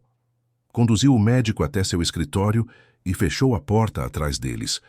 Por um momento apenas ficaram ali, 2 homens que se conheciam há uma década, separados agora por perguntas que não podiam mais ser evitadas. "Rodrigo", começou Henrique colocando a pasta sobre a mesa, "antes de começarmos, preciso que você entenda que tudo que fiz foi pensando no melhor para Gabriel. Cada decisão, cada tratamento foi baseado em anos de experiência e conhecimento médico. Então me explica uma coisa." Rodrigo sentou-se atrás de sua mesa, assumindo a postura que usava em negociações difíceis. Como um médico com anos de experiência não percebeu um bloqueio no ouvido de um paciente que examina regularmente? Um bloqueio tão significativo que estava causando dores intensas? Henrique hesitou, apenas por uma fração de segundo, mas foi o suficiente. "Rodrigo, eu examinei Gabriel completamente na semana passada. Não havia indícios de bloqueio ou infecção. Não havia ou você não quis ver?" A pergunta saiu mais dura do que Rodrigo pretendia, mas ele não a suavizou. "Porque tenho aqui." Ele tocou nos documentos espalhados sobre a mesa. "Relatórios dos últimos 5 anos. E sabe o que notei? Um padrão. Cada vez que parece que estamos perto de uma solução real, de algo que poderia realmente ajudar Gabriel, você encontra uma razão para adiar, para esperar mais, para fazer mais testes. Isso é protocolo médico padrão", defendeu-se Henrique, mas sua voz perdera parte da autoridade habitual. "Não podemos nos precipitar com intervenções que podem causar mais danos do que benefícios. Intervenções como um implante coclear que discutimos há 3 anos e que você sempre encontra motivos para não fazer, ou terapias alternativas que outros especialistas sugeriram, mas que você descartou sem nem considerar." Rodrigo levantou-se, sua frustração finalmente transbordando. "Henrique, eu confiei em você completamente. Entreguei meu filho nas suas mãos porque você prometeu que faria tudo o que fosse possível. Mas agora estou começando a me perguntar: você estava realmente tentando ajudar Gabriel ou estava usando ele para outra coisa?" O silêncio que se seguiu foi pesado, carregado de acusações não ditas. Henrique ficou pálido, suas mãos apertando os braços da poltrona onde estava sentado. Quando finalmente falou, sua voz estava mais baixa, desprovida da confiança performática que sempre carregava. "Você não entende a complexidade do caso de Gabriel. A surdez congênita dele não é simples. Há nuances, especificidades que exigem abordagem cuidadosa." "Então me explica essas nuances." Rodrigo pegou um dos relatórios. Porque aqui diz que você estava acompanhando o desenvolvimento de uma condição rara relacionada à adaptação neurológica em casos de surdez prolongada. Não fala de curar Gabriel, fala de estudar ele. Henrique fechou os olhos por um momento, e quando os abriu havia algo diferente neles. Não a arrogância do especialista renomado, mas o cansaço de quem carrega um peso há muito tempo. Rodrigo, quando comecei a tratar Gabriel há 10 anos, minha intenção era genuína. Eu queria ajudar, mas com o passar do tempo, percebi que o caso dele era extraordinário do ponto de vista científico. A forma como o cérebro dele se adaptou à ausência de estímulos auditivos, o desenvolvimento de vias neurais alternativas era fascinante. Fascinante, Rodrigo repetiu a palavra como se fosse veneno. Meu filho é fascinante para você. Um estudo de caso interessante. Não foi só isso. Henrique levantou-se, caminhando até a janela. Eu estava desenvolvendo uma pesquisa sobre plasticidade neural em crianças surdas. Os dados de Gabriel eram cruciais. Mas eu nunca prejudiquei ele intencionalmente. Os tratamentos que prescrevi eram legítimos. Mas não eram os melhores, eram? A voz de Rodrigo estava fria agora, controlada. Eram os tratamentos que mantinham Gabriel no estado ideal para sua pesquisa. Por isso você nunca quis fazer o implante coclear. Por isso descartou outras alternativas. Porque qualquer mudança significativa comprometeria seus dados. Henrique virou-se bruscamente. Isso não é verdade. Eu sempre coloquei o bem-estar de Gabriel em primeiro lugar. E o bloqueio no ouvido dele? O que estava causando dores terríveis? Você sabia disso, Henrique? A pergunta saiu como uma acusação definitiva. O médico ficou em silêncio por um longo momento. Quando finalmente respondeu, sua voz estava resignada. Eu sabia que havia um acúmulo. Vi nas últimas consultas. Mas, Rodrigo, tecnicamente não era urgente. Poderia ter sido tratado de forma adequada em ambiente hospitalar, com procedimentos corretos. Mas você não tratou.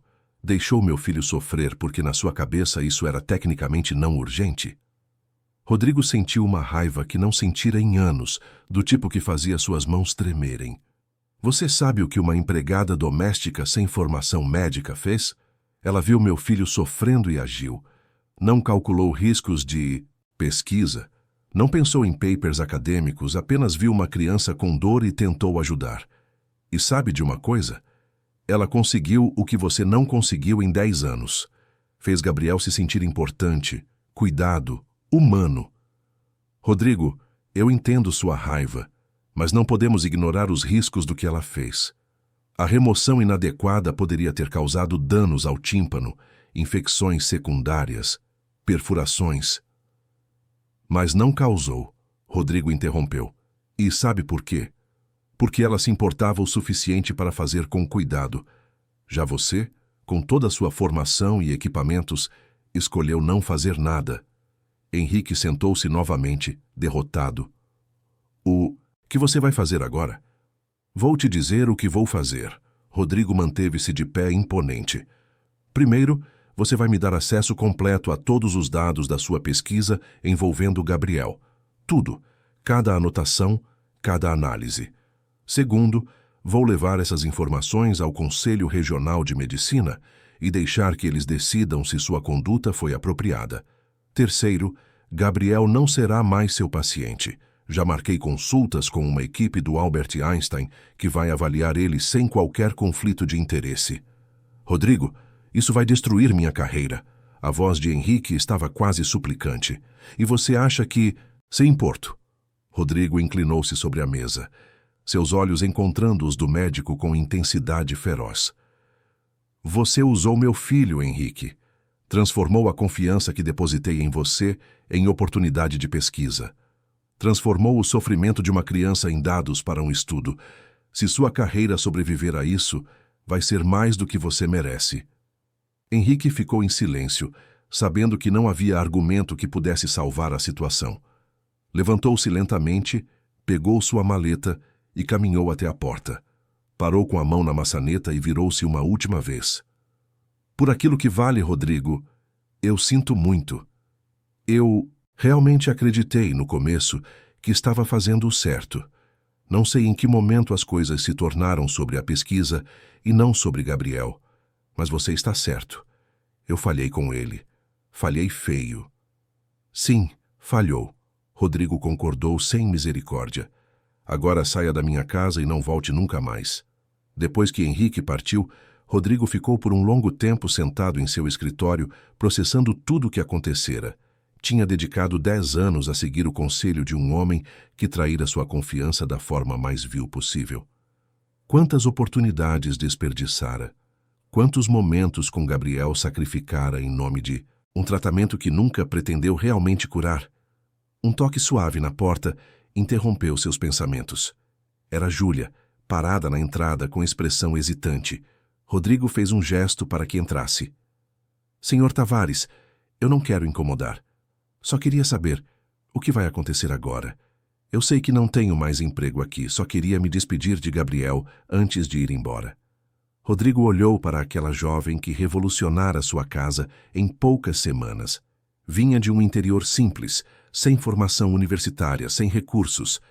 Mas tinha algo que todo o dinheiro dele não conseguira comprar. Um coração que enxergava além das aparências. Júlia, sente-se, por favor. Ele indicou a cadeira que Henrique ocupara minutos antes. Quando ela sentou, claramente nervosa, Rodrigo continuou. Eu preciso te pedir desculpas. Acusei você de machucar meu filho, quando, na verdade, você foi a única pessoa capaz de realmente vê-lo. De enxergar além da surdez, além dos tratamentos, além de tudo o que eu forcei ele a ser. Senhor Tavares, eu só fiz o que achei certo. E foi exatamente isso que eu deveria ter feito há muito tempo. Rodrigo interrompeu gentilmente. Júlia, acabei de descobrir que o médico que eu confiava estava usando Gabriel para fins de pesquisa.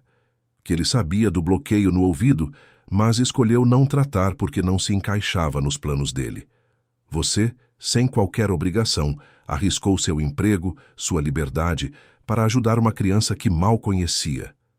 Isso não é só coragem, é humanidade no seu sentido mais puro. Lágrimas começaram a escorrer pelo rosto de Júlia. Eu via ele todos os dias. Via como estava sozinho, como ninguém realmente prestava atenção nele. Me lembrou meu irmão Davi, que eu perdi porque demoramos demais para procurar ajuda. Não podia deixar acontecer de novo. E não aconteceu, Rodrigo disse com firmeza. Por sua causa, Gabriel está melhor agora do que esteve nos últimos anos. Falou pela primeira vez. E não foi só a palavra em si, foi o contexto. Ele falou porque se importava com você, porque não queria que você fosse levada embora. Isso é mais importante do que qualquer progresso médico.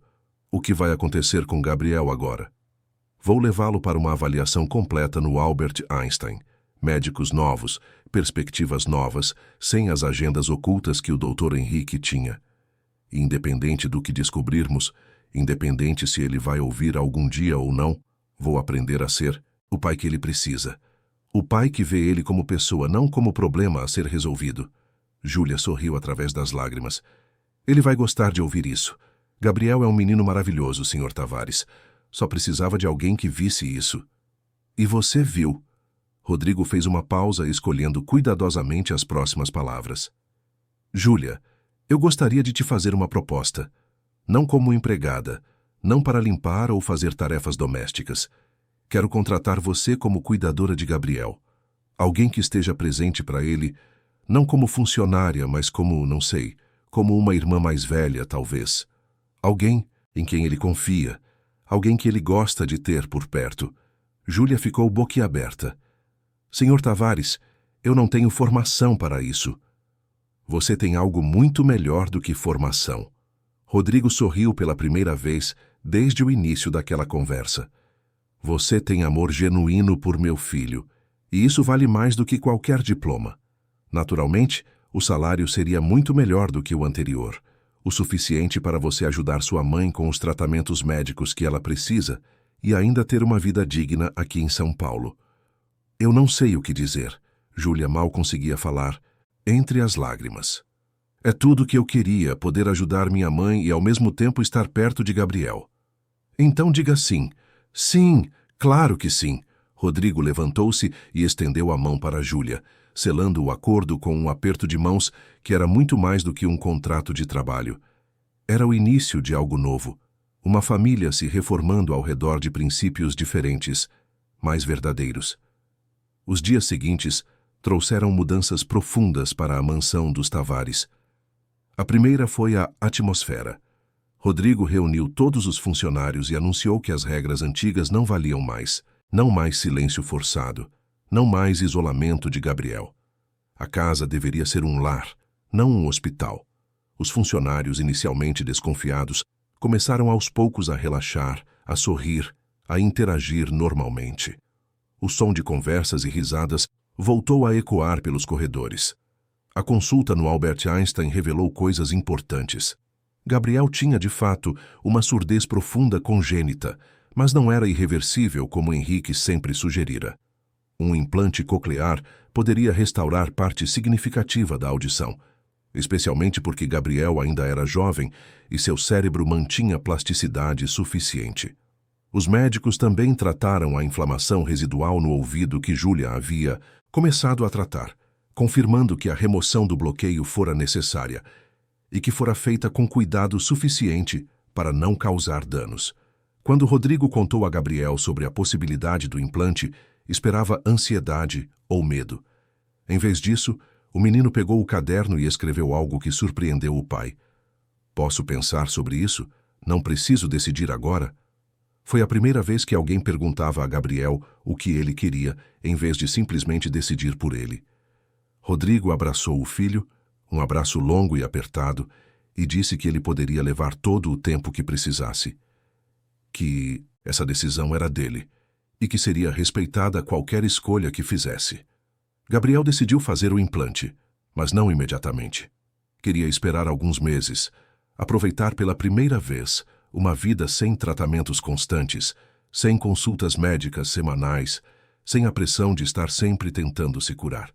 Rodrigo concordou, percebendo que aquela pausa era necessária não só para Gabriel, mas para ambos. Precisavam aprender a ser pai e filho, antes de serem paciente e responsável. Júlia trouxe sua mãe para São Paulo 2 meses depois, instalando-a em um apartamento confortável que Rodrigo insistiu em pagar como parte do pacote de benefícios dela. Dona Carmen, com acesso a médicos de qualidade e tratamento adequado, começou a se recuperar. Nos finais de semana, Júlia levava Gabriel para visitar a mãe, e o menino adorava a simplicidade daquela casa pequena, mas cheia de calor humano. Lá, Dona Carmen lhe ensinava a fazer bolo de fubá, contava histórias de Ibitinga, tratava-o como qualquer avó trataria um neto querido. Rodrigo começou a participar mais da vida de Gabriel, reduziu suas horas de trabalho, delegou mais responsabilidades, priorizou estar presente, aprendeu língua de sinais, não apenas o básico funcional, mas realmente estudou, praticou, se esforçou. As conversas entre pai e filho, antes raras e tensas, se tornaram parte diária da rotina. Gabriel contava sobre os livros que lia, sobre os jogos que jogava, sobre seus medos e sonhos.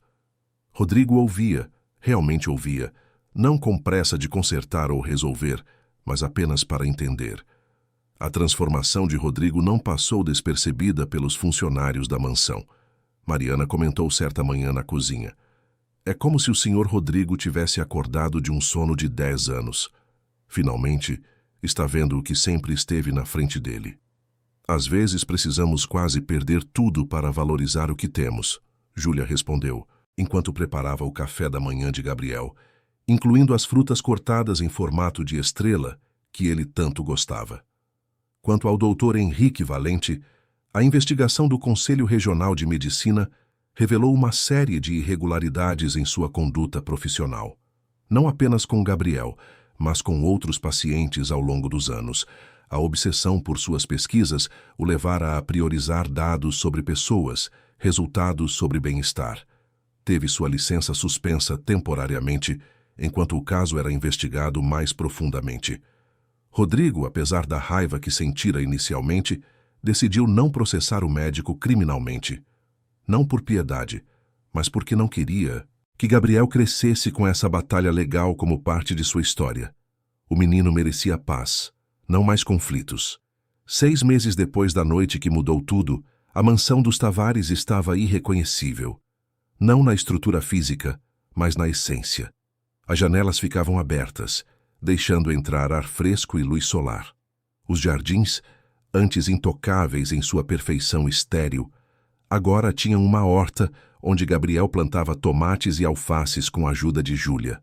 A sala de estar que nunca fora usada se transformou em espaço de convivência, onde Gabriel fazia quebra-cabeças com o pai nos finais de semana. A grande biblioteca do segundo andar, que fora o primeiro ponto de conexão entre Júlia e Gabriel, continuava sendo um dos lugares favoritos do menino. Mas agora não era mais um refúgio solitário. Era onde Gabriel passava tardes com Júlia, lendo juntos, ela em voz alta para praticar sua leitura, ele acompanhando pelos lábios dela e pelo texto no livro. Era onde Rodrigo, às vezes, se juntava a eles, aprendendo a apreciar histórias que antes considerava perda de tempo. Gabriel continuava surdo, mas isso deixara de ser o foco de sua existência. Era apenas uma característica dele, como a cor dos olhos ou a altura. Fez amigos pela primeira vez, crianças da vizinhança que Júlia e Rodrigo convidaram para brincar na mansão. Alguns eram ouvintes, outros não, mas todos aprenderam rápido que comunicação ia muito além de palavras faladas. Gabriel ensinava língua de sinais para os amigos, que achavam o máximo ter uma língua secreta que os adultos não entendiam. A cirurgia do implante coclear foi marcada para o início do próximo ano. Gabriel decidira que estava pronto, não para deixar de ser surdo, mas para experimentar uma nova forma de perceber o mundo. Estava curioso, mas não ansioso. Não era mais sobre atender expectativas de outros, era sobre sua própria jornada. Rodrigo criara, conforme prometera, uma fundação em nome de Gabriel, mas não era focada apenas em condições médicas. Era uma fundação dedicada a garantir que crianças, especialmente aquelas com necessidades especiais, fossem tratadas como pessoas inteiras, não como casos clínicos, que suas vozes fossem ouvidas, no sentido mais amplo da palavra. Júlia tornou-se parte do conselho da fundação, trazendo a perspectiva de quem entendia que os melhores tratamentos do mundo não valiam nada sem humanidade e amor. Uma tarde de domingo, alguns meses depois, Rodrigo, Júlia e Gabriel estavam no jardim da mansão. O céu de São Paulo estava surpreendentemente limpo, azul e sem nuvens, uma raridade na cidade. Gabriel estava deitado na grama, observando as nuvens, enquanto Júlia trançava flores em uma coroa que depois colocaria na cabeça do menino. Rodrigo observava os dois, um sorriso suave no rosto, quando Gabriel virou-se para ele e fez sinais. "O que você está pensando, pai?" Rodrigo pensou por um momento antes de responder, suas mãos formando os sinais que agora dominava com fluência. "Estou pensando em como quase perdi você, por estar cego para o que realmente importava." "Mas você não perdeu", Gabriel sinalizou de volta. "Você me encontrou, a gente se encontrou." "Foi a Júlia quem nos encontrou", Rodrigo corrigiu, olhando para a jovem que se tornara parte essencial de suas vidas. Júlia, percebendo que falavam sobre ela, levantou os olhos das flores e sorriu. "Eu só abri uma porta. Vocês é que decidiram atravessá-la." "A porta mais importante que alguém já abriu para mim", sinalizou Gabriel, levantando-se e correndo para abraçar Júlia. Rodrigo observou o abraço entre seu filho e aquela jovem corajosa que ousara desafiar todas as regras para fazer o que era certo. Pensou em Marina, sua falecida esposa, e em como ela ficaria feliz em ver Gabriel assim, rodeado de amor e felicidade. Tinha certeza de que, de onde quer que estivesse, Marina sabia que seu filho estava finalmente recebendo o que ela sempre desejara para ele: a chance de ser simplesmente uma criança feliz. À noite depois que Gabriel foi dormir, Rodrigo chamou Júlia para uma conversa no escritório. A jovem entrou com a curiosidade habitual, sentando-se na mesma cadeira onde meses atrás recebera a proposta de se tornar cuidadora de Gabriel. "Júlia, tenho pensado muito sobre tudo o que aconteceu", começou Rodrigo, "e sobre como sua coragem mudou não só a vida de Gabriel, mas a minha também. Você nos ensinou que o amor verdadeiro não calcula riscos, não mede consequências, apenas age quando necessário. Senhor Rodrigo, eu apenas fiz o que qualquer pessoa com coração faria. Não, Júlia. Muitas pessoas teriam seguido as regras, teriam mantido seu emprego seguro, teriam escolhido não se envolver. Você escolheu diferente. E por isso, ele deslizou um envelope pela mesa. Quero te dar algo. Júlia abriu o envelope com mãos trêmulas e encontrou documentos de propriedade. Eram as escrituras do apartamento onde sua mãe morava. Senhor Rodrigo, eu não posso aceitar isso. Pode e vai. Rodrigo interrompeu gentilmente. Sua mãe precisa de um lar seguro enquanto se recupera. E você precisa saber que sua família está protegida. Isso não é caridade, Júlia. É gratidão. Você me devolveu meu filho. Não há valor que pague isso. Mas quero que você e sua mãe tenham segurança. As lágrimas corriam livremente pelo rosto de Júlia. Obrigada não é suficiente. Não existem palavras suficientes. Então não diga nada. Apenas continue sendo quem você é. Continue cuidando de Gabriel com o mesmo amor e dedicação. E saiba que você sempre terá um lugar, aqui não como funcionária, mas como família. Júlia assentiu, incapaz de falar através das lágrimas. Levantou-se e, em um gesto espontâneo que surpreendeu ambos, abraçou Rodrigo.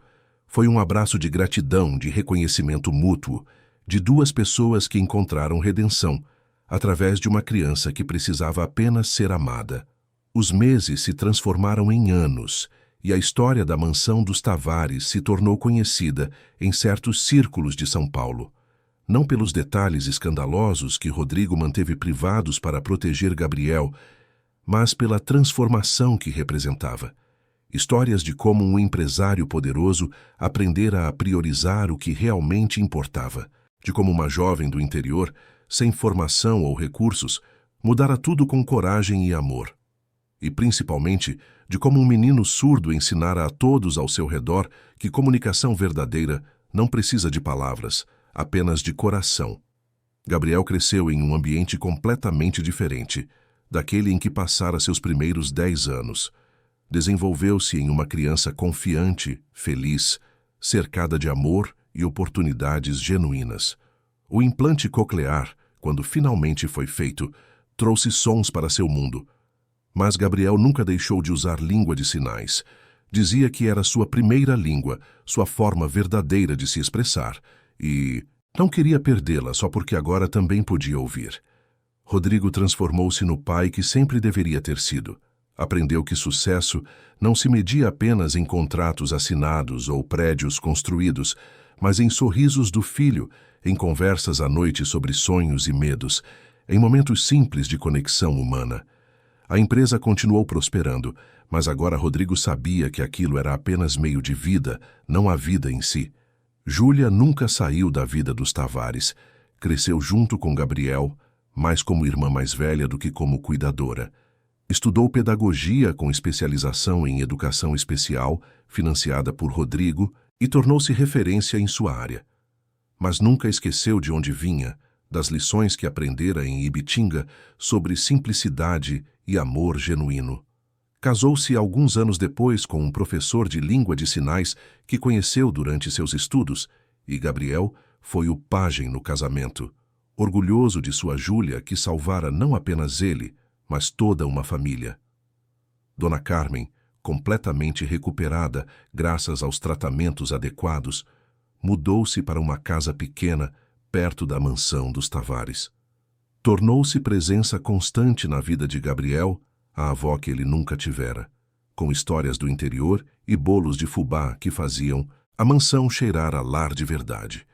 Rodrigo adorava quando ela visitava, trazendo aquela simplicidade que ele aprendera a valorizar. A fundação que Rodrigo criara cresceu e impactou centenas de crianças, garantindo que nenhuma passasse pelo que Gabriel passou. Tratamento médico com humanidade, respeito pelas escolhas das crianças, suporte para famílias que lutavam para entender necessidades especiais.